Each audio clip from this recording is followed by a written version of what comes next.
ചക്ക വരട്ടി കൊണ്ട് നമുക്ക് നല്ല ടേസ്റ്റിയായ കുഴക്കട്ട ഉണ്ടാക്കിയാലോ? അതിനായിട്ട് ഞാനിവിടെ അരക്കപ്പ് തേങ്ങയും അരക്കപ്പ് ചക്ക വരട്ടിയും ചേർത്ത് നന്നായി മിക്സ് ചെയ്ത് വെക്കുന്നുണ്ട്. എന്നിട്ട് അതൊരു സൈഡിലോട്ട് മാറ്റാം. എന്നിട്ട് ഒരു പാത്രം എടുത്ത് അതിലേക്ക് 1 കപ്പ് വറുത്ത അരിപ്പൊടി ചേർക്കുന്നുണ്ട്. ഇടിയപ്പത്തിനും പത്തിരിക്കും ഒക്കെ ഉപയോഗിക്കുന്ന അരിപ്പൊടിയാണ് എടുക്കേണ്ടത്. അതിനുശേഷം അരിപ്പൊടിയിൽ കുറച്ചായി ചൂടുവെള്ളം ചേർത്ത് നന്നായി കുഴച്ചെടുക്കുക.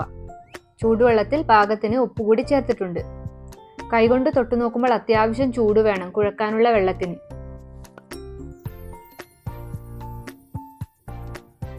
അങ്ങനെ കുഴക്കട്ട ഉണ്ടാക്കാനുള്ള പരുവത്തിൽ മാവ് കുഴച്ച് റെഡിയാക്കി വെച്ചിട്ടുണ്ട്. ഇനി ഒരു 15 മിനിറ്റ് മാവ് റെസ്റ്റ് ചെയ്യാനായി വെക്കാം. 15 മിനിറ്റിന് ശേഷം അടപ്പ് തുറന്ന് കുഴക്കട്ട ഉണ്ടാക്കാനായി തുടങ്ങാം. ഇനി സ്റ്റീം ചെയ്ത് വയ്ക്കാനുള്ള പാത്രത്തിൽ കുറച്ച് നെയ്യ് തടവി വയ്ക്കാം. അതിനുശേഷം കുഴച്ചു വെച്ച മാവിൽ നിന്ന് കുറച്ചെടുത്ത് ചെറിയ ഉരുളയാക്കി എടുക്കാം. എന്നിട്ട് കയ്യിൽ വെച്ച് ചെറുതായി ഒന്ന് പരത്തി തള്ളവിരൽ ഉപയോഗിച്ച് വീഡിയോയിൽ കാണുന്നത് പോലെ അതിലൊരു കുഴി പോലെ ഉണ്ടാക്കുക.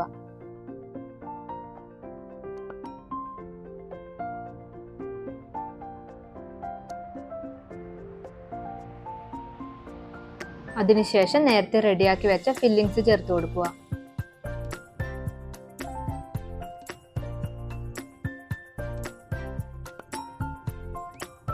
എന്നിട്ട് ഇതുപോലെ ക്ലോസ് ചെയ്യുക.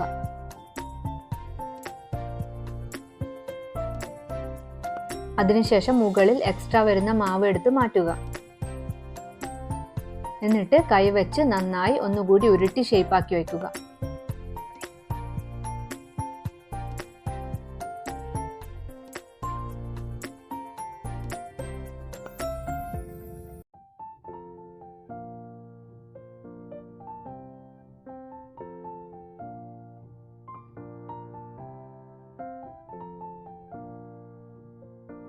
അങ്ങനെ ഞാനിവിടെ നല്ല ഷേപ്പിൽ ഉരുളയാക്കി വെച്ചിട്ടുണ്ട്.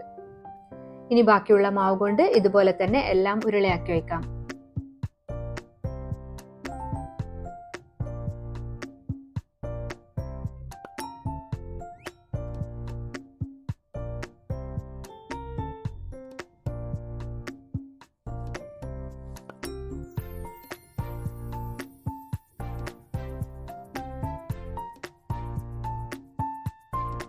അങ്ങനെ എല്ലാം ഉരുളയാക്കി വെച്ചിട്ടുണ്ട്.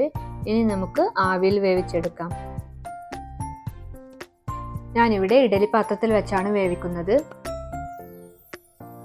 വെള്ളം തിളക്കുമ്പോൾ റെഡിയാക്കി വെച്ച ഉരുളകളെല്ലാം വെച്ച് ആവിയിൽ വേവിച്ചെടുക്കാം.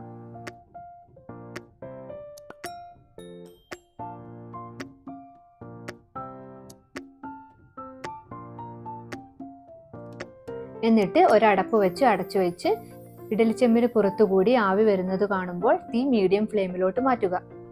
മീഡിയം ഫ്ലെയിമിൽ ഒരു 15 മിനിറ്റാണ് കുഴക്കട്ട വേവിച്ചെടുക്കേണ്ടത്.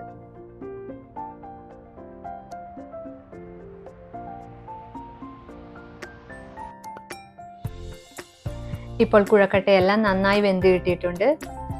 ഇനി തണുത്തതിന് ശേഷം നമുക്കൊന്ന് കട്ട് ചെയ്ത് നോക്കാം.